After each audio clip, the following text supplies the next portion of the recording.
If it's that competitive, take me through your recruiting process.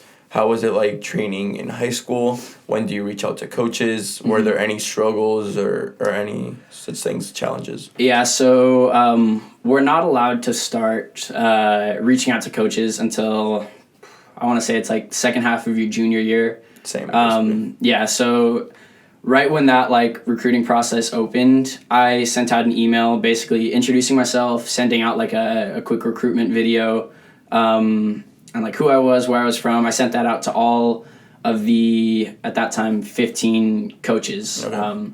And so I did that just trying to kind of get my name out. And then I think I received back out of the 15, like I got like 7 responses from different coaches. And so the ones that really showed interest in me were Cal, Air Force Academy, Michigan, and the Naval Academy. Okay. And so out of all the teams that I originally emailed and sent out information to, those 4 teams showed the most interest. And so those were the 4 that I kind of went with.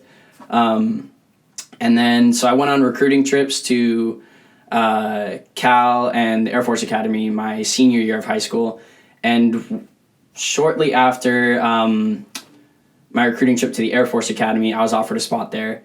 And so I accepted and committed there. Oh, wow. Yeah, and so that was a pretty exciting thing. I'd never, like, before my junior year of high school, I didn't even know they had a gymnastics team.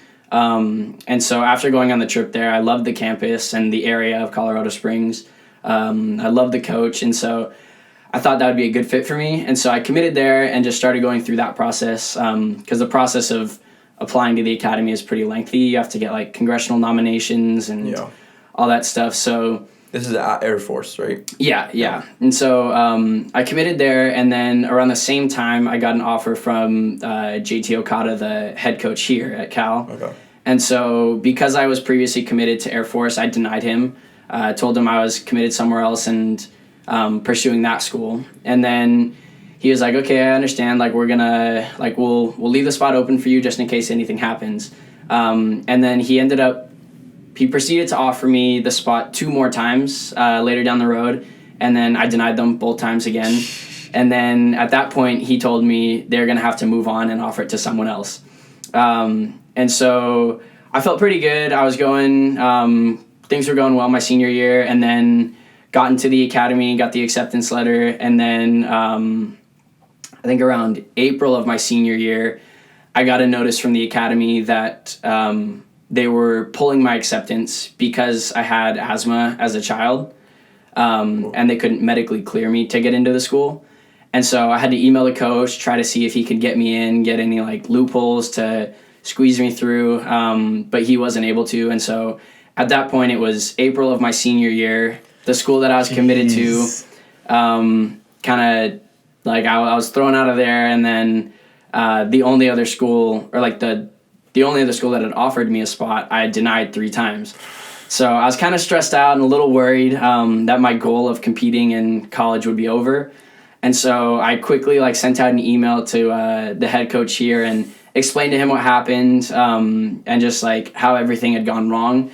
And so he was like, okay, we still really want you on the team. Let me see what we can do, if we can still get you a spot on the team.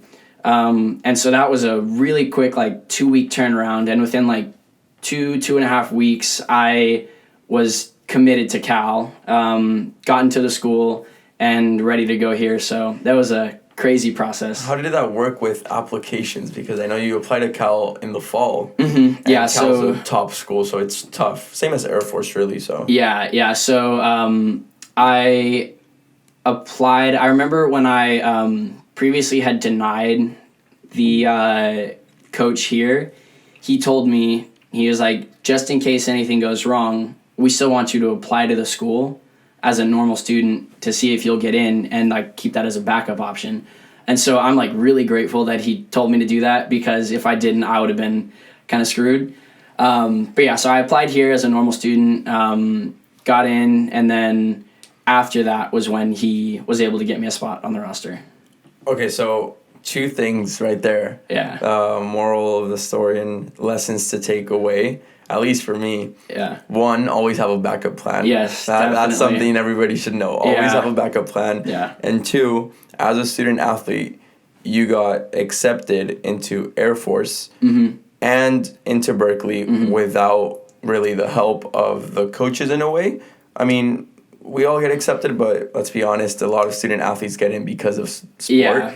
So key lessons right there. Always have a backup plan and always do well in school because you never know what's going to happen. Yeah. So, yeah. I mean, I applaud you for that. That's amazing that it worked out. And shout out to your coach for, definitely making that work. Yeah, he never lets me live that down, though, that I denied him 3 times. He'll bring that up a lot.